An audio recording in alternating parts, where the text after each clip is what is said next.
بسم اللہ الرحمن الرحیم الحمد للہ رب العالمین والصلاة والسلام علی اشرف الانبیاء والمرسلین وعلی آلہ وصحبہ اجمعین اما بعد۔ درس ہدایت الناب نمبر 11 کا آغاز ہو رہا ہے۔ مقدمہ سے فارغ ہونے کے بعد القسم الاول کا آغاز ہو چکا ہے، اور اس کی جو القسم الاول اسم سے تعلق رکھتی ہے ظاہر ہے، تو پہلی فصل کا آغاز ہو رہا ہے آج، جس کا عنوان ہے فصل فی تعریف الاسم المعرب، اسم معرب کی تعریف میں۔ تو بنیادی طور پر اس اعتبار سے، اعراب کے اعتبار سے اسم کی دو قسمیں ہیں، ایک ہے معرب اور ایک ہے مبنی۔ تو جو معرب ہے، جیسا کہ ہم نے شعر بھی پڑھ چکے ہیں، معرب آن باشد کہ گردد بار بار، مبنی آن باشد کی مانت برقرار۔ اب اس میں معرب کی تعریف کا آغاز ہو رہا ہے، اور تعریف کرتے ہوئے مصنف فرماتے ہیں وَهُوَ، اور وہ یعنی الاسم المعرب، کل اسم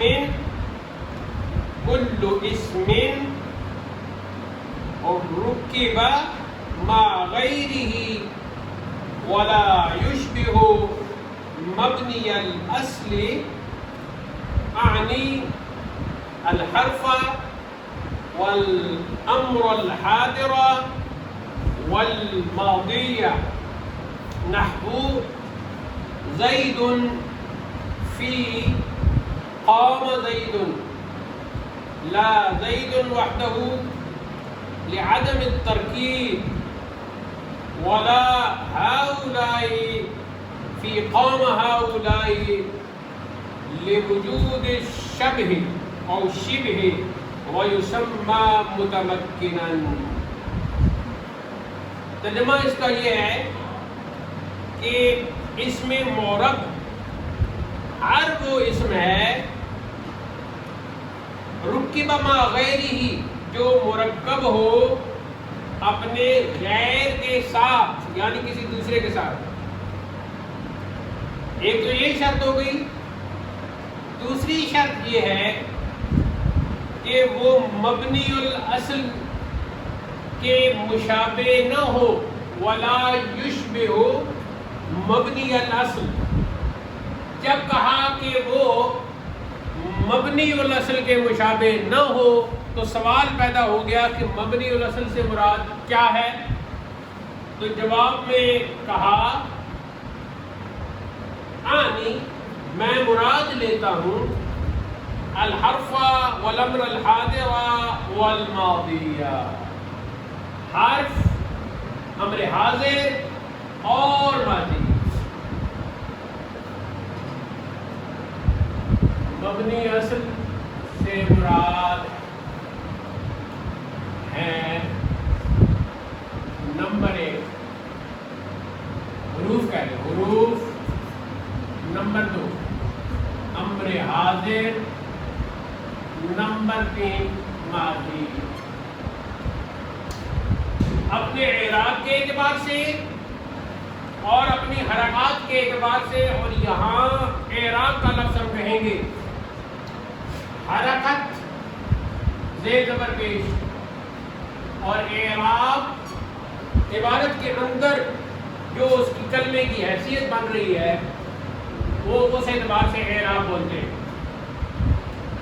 تو مبنی الاصل جو ہے وہ 3 چیزیں ہیں، سارے حروف، امر حاضر اور ماضی، اس کے مشابہ نہ ہو۔ آگے فرماتے ہیں، مثال دیتے ہیں، زید، جیسے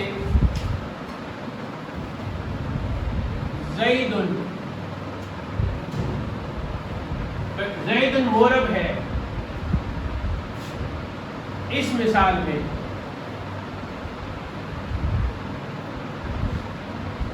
قام زید، قام زید، زید کھڑا ہوا، قام فعل، زید اس کا فاعل، فعل فاعل مل کر جملہ فعلیہ۔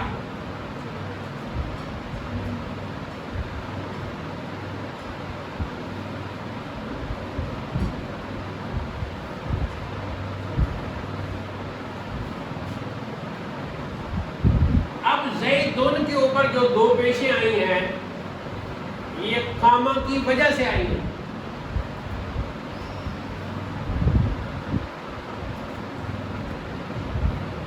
آگے کہتے ہیں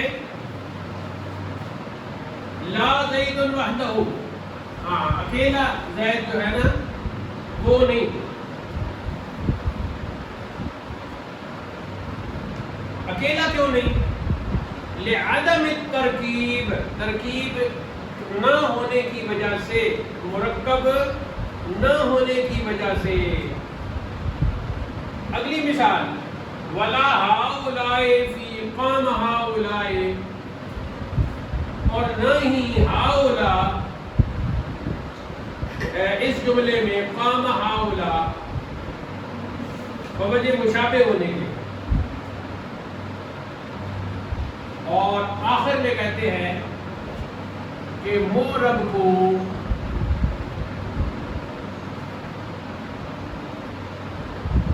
وَيُسَمَّى مُتَمَكِّنًا،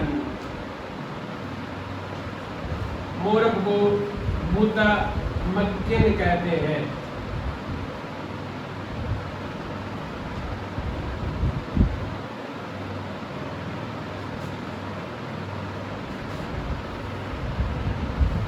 یہ ہے جی مورب۔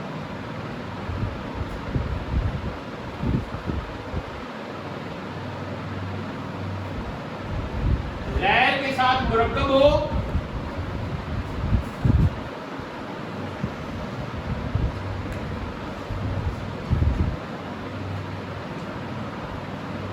اور ترکیب بن جائے گی، مبنی اصل سے مشابہ نہ ہو تو مبنی اصل کیا ہے جی؟ سارے حروف امر حاضر اور ماضی۔ اور آخر میں بتایا کہ مورب کو، اس میں مورب کو اس میں متمکن کہتے ہیں۔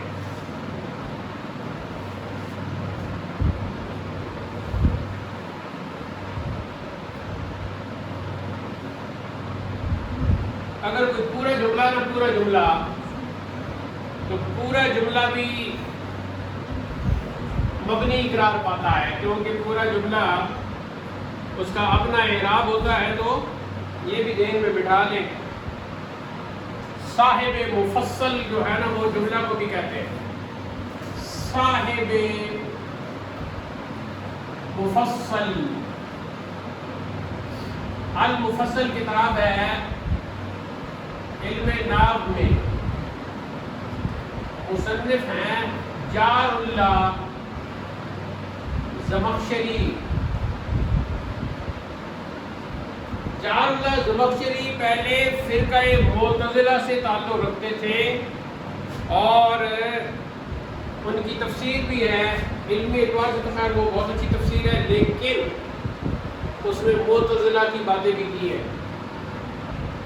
تو ہمارے والد گرامی حضور راز الملت سمیت لوگ ان کو معتزلی سمجھتے ہیں، لیکن میرے چونکہ معلومات میں اضافہ ہوا تھا تو ایک توبہ نامہ میں نے اپنی آنکھوں سے دیکھا ہے علامہ زمخشری کا، ٹھیک ہے، تو اس سے پتہ چلتا ہے کہ علامہ زمخشری نے فرقہ معتزلہ سے توبہ کر لی تھی، اس لیے پھر ہم ان کو علامہ زمخشری رحمۃ اللہ علیہ کہہ سکتے ہیں۔ وہ توبہ نامہ میں نے اپنی آنکھوں سے دیکھا تھا۔ اور رہ گئی بات کہ ان کی جو تفسیر ہے مشہور، اس کا نام ہے الکشاف۔ تو عربی زبان سیکھنے کے لیے، قرآنی معارف سمجھنے کے لیے تو الکشاف کا آپ کو مطالعہ کرنا پڑے گا۔ تو جب میں کہہ دیتا ہوں کہ علامہ زمخشری نے توبہ کر لی تھی تو پھر اور اچھا ہو جائے گا آپ کا ذہن، لیکن ایک سوال اپنی جگہ پہ قائم رہے گا کہ انہوں نے اپنی تفسیر میں جو فرقہ معتزلہ کے حوالے سے باتیں کی ان کا کیا بنے گا؟ تو ان کا ہمارے پاس حل یہ ہے کہ ان باتوں کو ہم نہیں مانتے، ان باتوں کا ہم انکار کر دیں گے، نہیں مانیں گے، باقی ہم اس سے فائدہ اٹھائیں گے۔ ایک بات، علم نام میں تو آپ آنکھیں بند کر کے علامہ زمخشری کو پڑھیں، ان کی کتاب المفصل کو، ٹھیک ہے۔ ایک اور ان کی کتاب ہے اساس البلاغہ، یہ لغت کی کتاب ہے، ڈکشنری ہے، یہ بھی علامہ کی کتاب ہے، علامہ زمخشری کی، تو وہ بھی آنکھیں بند کر کے آپ نے پڑھنی ہے۔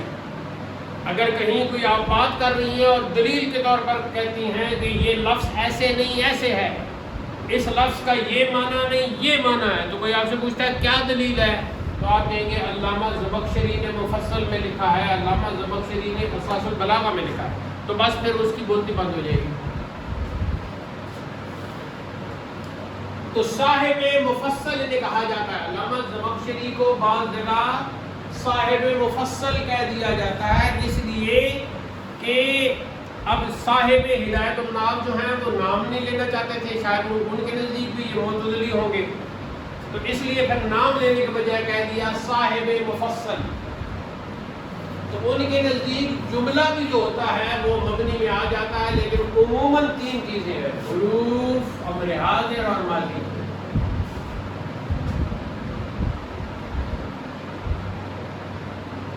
آگے جی، آگے چلتے ہیں۔ یہ جو مثال دی ہے نا، لا ہاؤلائے فی کام ہاؤلائے، ٹھیک ہے جی، ہاؤلائے کس کی جمع ہو گئی؟ ہاذا کی جمع ہو گئی، ہاذا ہے نا یہ، تو یہ مفرد کے لیے ہو گیا، اور ہاؤلائے جمع کے لیے ہو گیا۔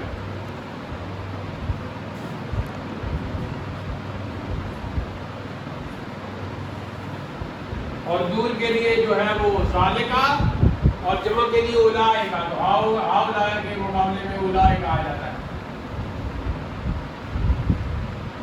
ہاؤلائے یہ، اولائکا وہ۔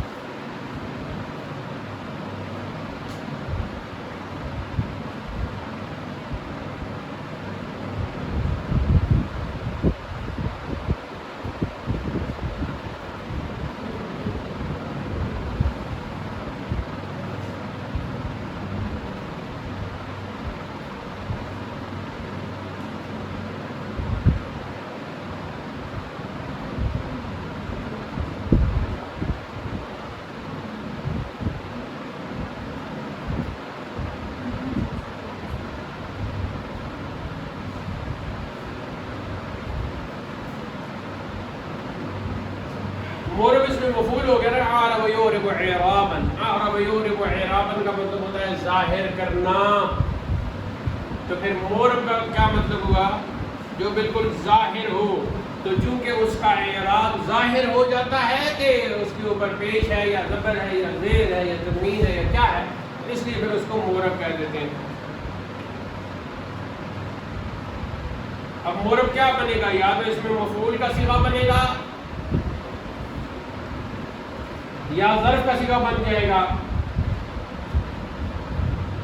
تو اگر ظرف کا صیغہ بن جائے گا تو پھر ظرف کی دو ہی قسمیں ہیں، ظرف زمان، ظرف مکان، ظاہر ہونے کی جگہ یا ظاہر ہونے کا وقت۔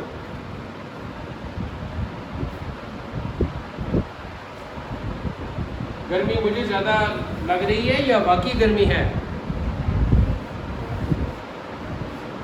آپ اتفاق کرتی ہیں یا اختلاف؟ اتفاق۔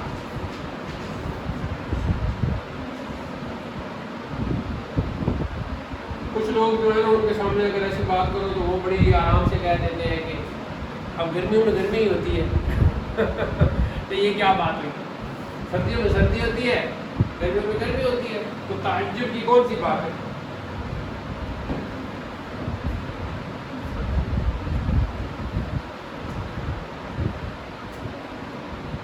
یہاں تک بات واضح ہو گئی جی۔ اب اس کا حکم کیا ہے؟ مورب کا حکم،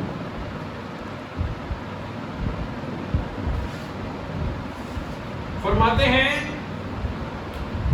وَحُکْمُهُ، ہاں کچھ شعر تو ہم نے پہلے بات کر رہی تھی، آج بھی پڑھ کے وہ زبانی یاد کر لینا. حکمہ ان یختلف آخرہ باختلاف العوامل اختلافا لفظیا.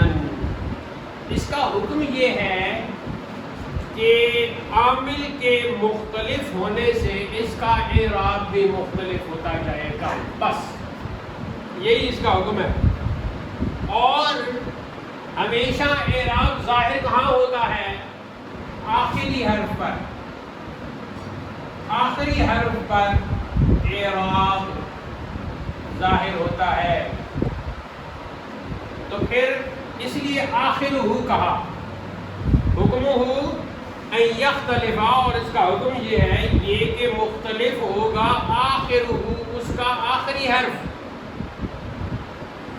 باختلاف العوامل، عوامل کے اختلاف کی وجہ سے.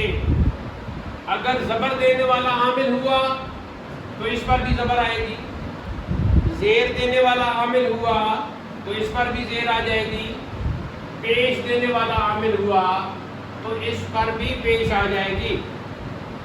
بس اتنی سی بات ہے. یہ اختلاف کیسا ہوگا؟ اختلافا لفظیا، یہ لفظی اختلاف ہوگا. اب مثال کی طرف آتے ہیں تو کہتے ہیں نحو جاءنی زید. تو اب ہمارے پاس ایک کلمہ ہے جی زید. اب اس کا جو آخری حرف ہے وہ ہے دال. اب ہم نے صرف دال کی طرف دیکھنا ہے تو الف میں ہم نے کہا جی جاءنی زید، آیا میرے پاس زید. تو جاءنی زید میں جا فعل، یہ نون میں آیا اور یاد بیچ میں تو مفعول بھی ہو گیا، اور زید فاعل. تو یہاں فاعل ہونے کی وجہ سے یہاں پیش آ گئی، دو پیشے آ گئی جاءنی زید. اب اسی کلمہ کو دوسرے جملہ میں استعمال کرتے ہیں تو حضرت نے لکھا مررت رأیت زیدن. رأیت زیدن، رأیت فعل فاعل، دیکھا میں نے.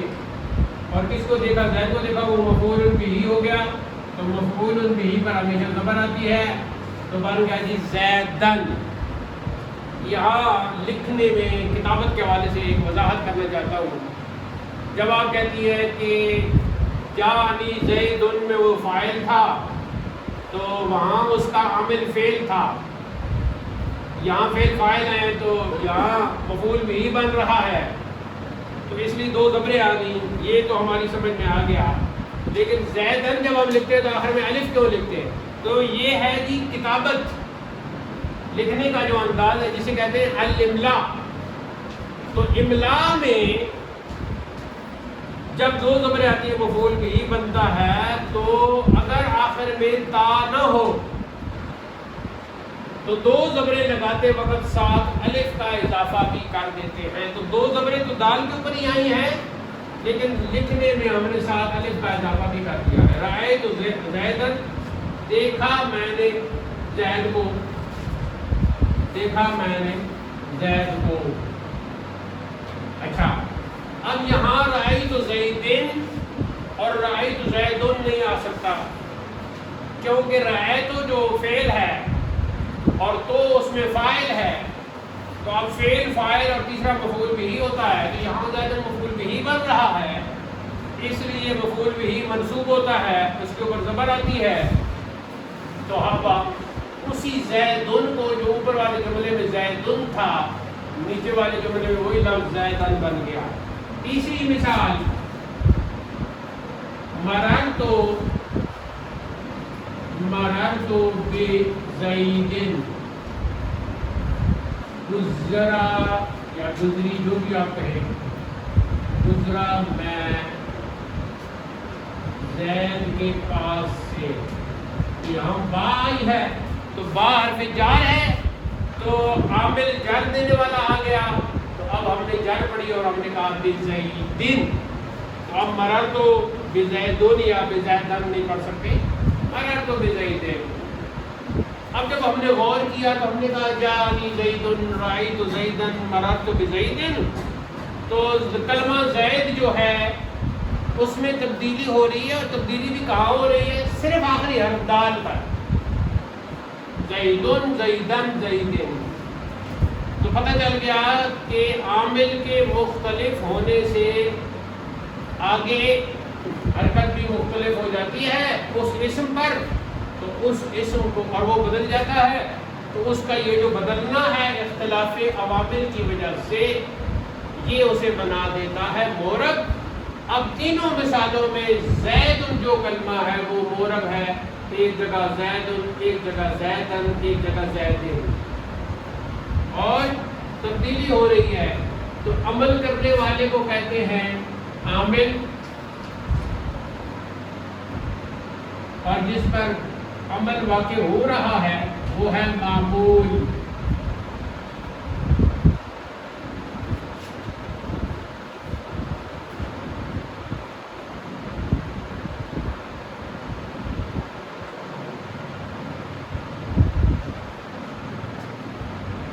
اب یہ مثال دے دی, اب دوسری مثال سنیں.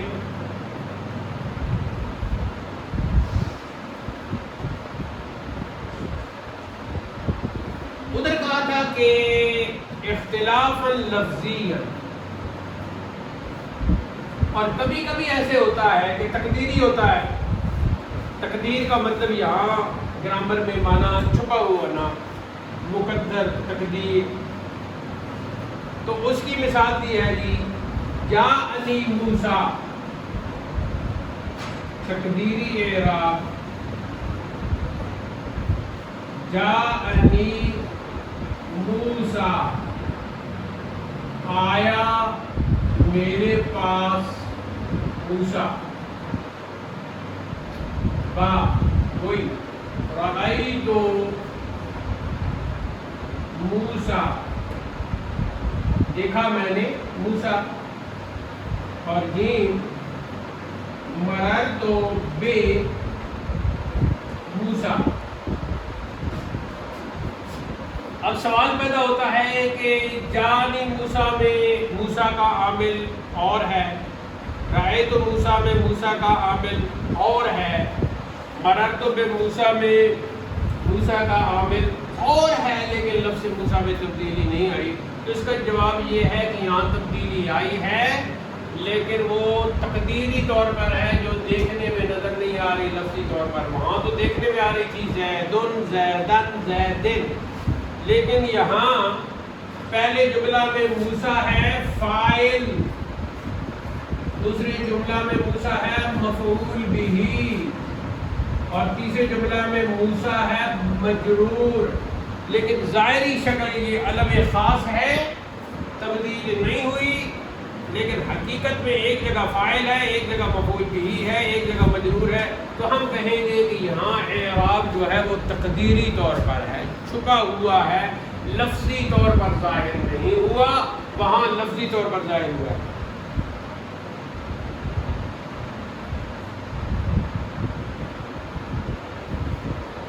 تو اثر تو مرتب ہو گیا, حکم تو ہو گیا, اثر تو مرتب ہو گیا. حکم کیا ہے؟ یعنی اثر اس کا مرتب ہو رہا ہے. تو اثر اس کا مرتب ہو گیا جب ہم نے یہ مثالیں دیں. اور زیدن میں تو بالکل واضح اور کلیئر ہے کہ وہاں اثر جو ہے وہ لفظی طور پر تبدیل ہو رہا ہے. تو الف مکسورہ اسے کہتے ہیں, الف مکسورہ, یہ جو موسیٰ کے آخر میں یہ جو یا کی شکل میں لکھا جاتا ہے, اس الف مکسورہ نے ظاہری اثر کو جو ہے وہ روک دیا ہے. الف مکسورہ نے, جیسے عیسیٰ میں بھی الف مکسورہ ہو گیا, باقی اس طرح کے جو الفاظ ہوتے ہیں. تو الف مکسورہ آنے کی وجہ سے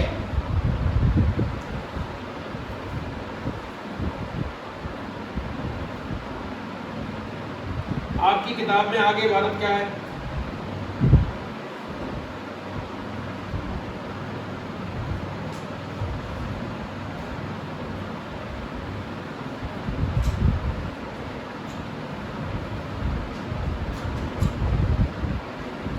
فرض کر لیں کہ آپ سوری کیوں نہیں بولتی، تو جواب میں لگا کہ ہاں ہم سوری بولیں گے جب کوئی غلطی ہوگی، کیونکہ فرض کر لیں آپ سے غلطی ہوگی تو جواب میں فرض کر لیں ہم نے سوری بول دی۔ یہاں سارا یہ چکر ہے کہ اگر کوئی کہتا ہے جی کہ جان موسیٰ میں تو وہاں یہ پیش ہونی چاہیے تھی، تو آپ جواب میں کیا کہیں گے کہ فرض کر لیں یہاں پیش ہے، فرض کر لیں یہاں زبر ہے، فرض کر لیں یہاں دیر ہے، بس یہ آپ نے کہہ دینا۔ رکاوٹ کون سی ہے؟ الف مکسورہ۔ اور زبان میں اصل کیا چلتا ہے؟ زبان میں اصل چلتا ہے جی سلاست، روانی، آسانی۔ تو علم صرف میں ہم تبدیلیاں کرتے رہتے ہیں۔ سید اصل میں تھا جی سیبد، پھر واو کو یا میں تبدیل کر لیا تو بن گیا جی سید، پھر دو یا ایک اکٹھی ہو گئی ایک کلمہ میں، تو پہلی یا کو دوسری یا میں ادغام کر دیا تو بن گیا جی سید۔ تو اس چکر میں ہم کیوں پڑھتے ہیں؟ سلاست، روانی اور آسانی کے لیے۔ یہی تو ہم پڑھ رہے ہیں کہ لفظوں میں تبدیلیاں کیسی رکھتی ہیں، زبان کیسے مراحل طے کرتی ہے، زبان میں کیسے تبدیلیاں ہوتی ہیں، جملوں میں تبدیلیاں کیوں ہوتی ہیں اور کیسے ہوتی ہیں، کیوں ہوتی ہے سلاست، روانی، آسانی، اور کیسے ہوتی ہے یہ بتایا جا رہا ہے۔ اب اگر کہتے ہو کہ جاءنی موسیٰ، تو اس میں سلاست اور روانی نہیں رہے گی۔ رأیت موسیٰ، تو وہ بات نہیں رہے گی۔ تو اس لیے پھر الف مکسورہ کی اصلی شکل سامنے والی ہوگی، پیچھے ہمیں خود بخود پتہ چل جائے گا کہ ایک جگہ موسیٰ فاعل ہے، دوسری جگہ موسیٰ مفعول بھی ہے، اور تیسری جگہ میں موسیٰ مجرور ہے۔ آپ کی کتاب میں آگے کیا ہے؟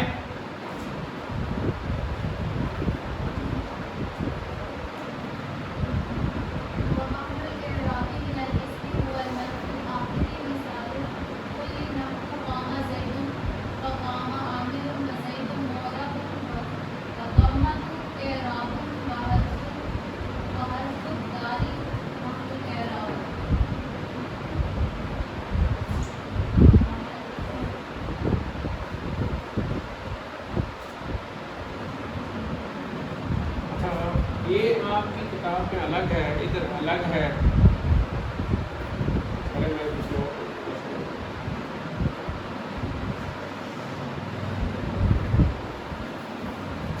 ایک اور مسئلہ ہے میرے پاس،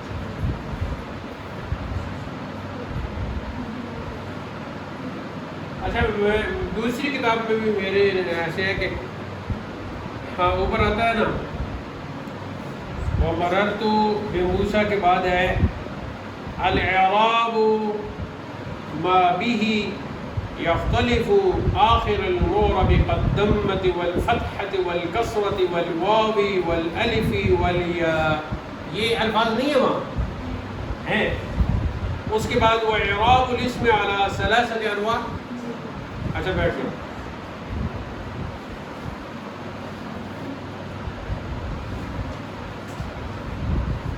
لیکن جو وہ محل الاعراب آپ نے پڑھا تھا وہ تو آگے آنا چاہیے نا۔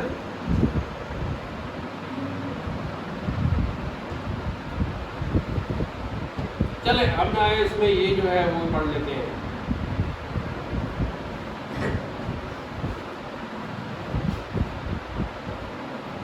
اب اعراب کیا ہے؟ تو فرما رہے ہیں الاعراب ما به یختلف آخر المعرب. چھوٹا سا سوال بنا لیں. سوال اعراب سے مراد کیا ہے؟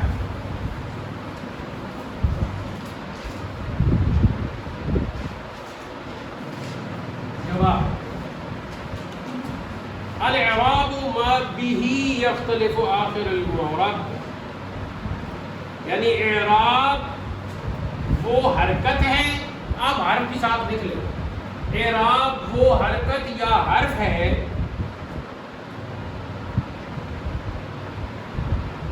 جس کی وجہ سے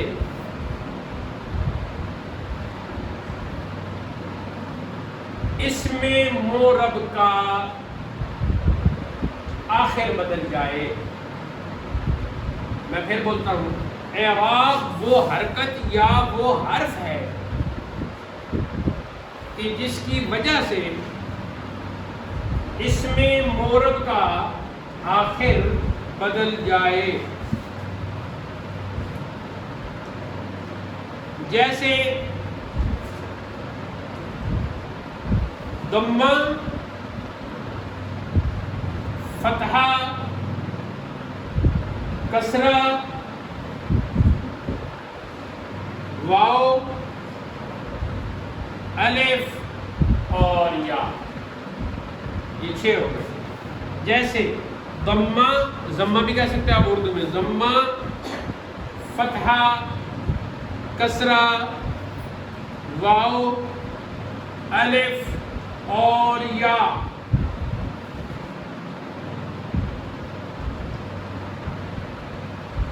ساتھ ہی ایک ضمنی بات، وَإِعْرَابُ الْإِسْمِ عَلَى ثَلَاثَةِ أَنْوَاعٍ، اور اسم کے اعراب کی 3 قسمیں ہیں. تو چھوٹا سا سوال بنا لیں.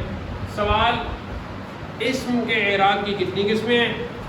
جواب، اسم کے اعراب کی 3 قسمیں ہیں.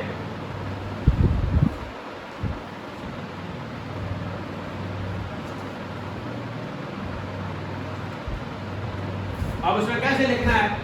نمبر 1 رفع، نمبر 2 نصب، اور نمبر 3 جر. رفع، نصب، جر، یہ اسم کے اعراب ہے. اب آپ نے اس کے ساتھ کوئی تا کا لگا نا، رفع یا ایسے تھوڑی کہنا. رفع، نصب، جر. وہ جو ہم نے عامل اور معمول لکھا ہے نا، والعامل ما به رفع او نصب او جر. عامل وہ ہوتا ہے جس کی وجہ سے رفع یا نصب یا جر واقع ہو. عامل وہ ہوتا ہے جس کی وجہ سے، جس کے ذریعے رفع، نصب یا جر ہو.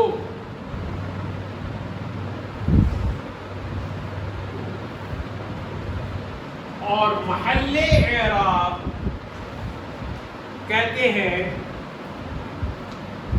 اس اسم کو، اس اسم کے آخری حرف کو، اسم کے اس آخری حرف کو. اور محل اعراب کہتے ہیں اسم کے اس آخری حرف کو جس پر اعراب واقع ہوتا ہے.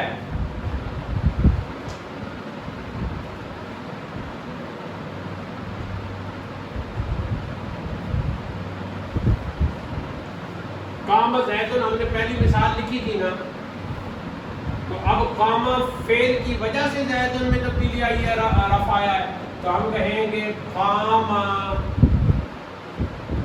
عامل. مثال قام زیدن کی لے لیں تو اس میں قام عامل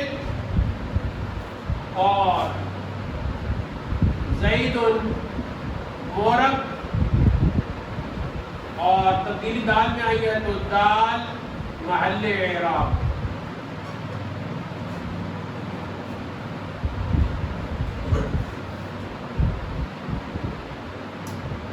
خود حضرت نے کیا لکھا؟ مثال الكل نحو قام زید فقام عامل وزید معرب والضمة اعراب. ہاں اعراب ضمہ جو ہے ضمہ آیا ہے نا، تو ضمہ جو ہے یہاں لکھنا ہے اعراب. پہلے یہ لکھ دینا دال بعد میں لکھ دینا مالے اعراب بعد میں آ جائے گا. والدال محل الاعراب.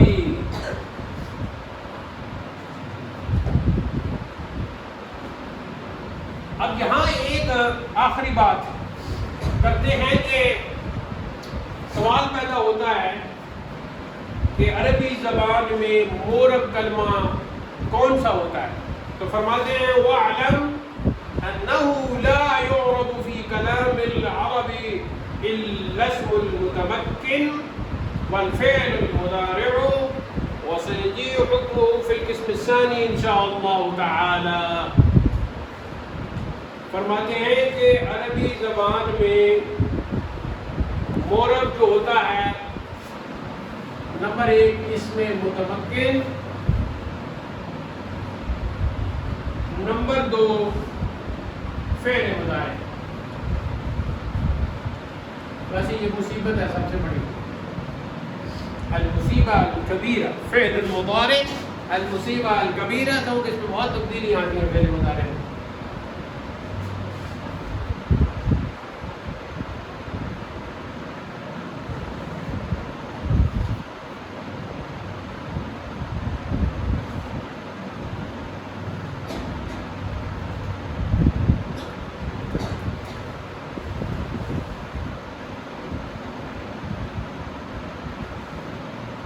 یہاں تک بات سمجھ میں آ گئی ہے؟ تو کوئی سوال وغیرہ ہوگا تو وہ پھر انشاءاللہ بعد میں ہو جائے گا، اور بعد میں ہم نے کچھ تکلم کی بھی وہ پڑھنا ہے، گنتی کو بھی ذرا سمجھنا ہے، عربی گنتی کو. تو آج کا درس یہاں اختتام پذیر ہو جاتا ہے، اختتام اس کا ہوتا ہے، اور دعا ہے اللہ تعالی ہمیں علم نافع عطا کرے اور علم کے حصول کے بعد حسن عمل کی ہمت افزانی کرے. وآخر دعوانا الحمدللہ رب العالمین.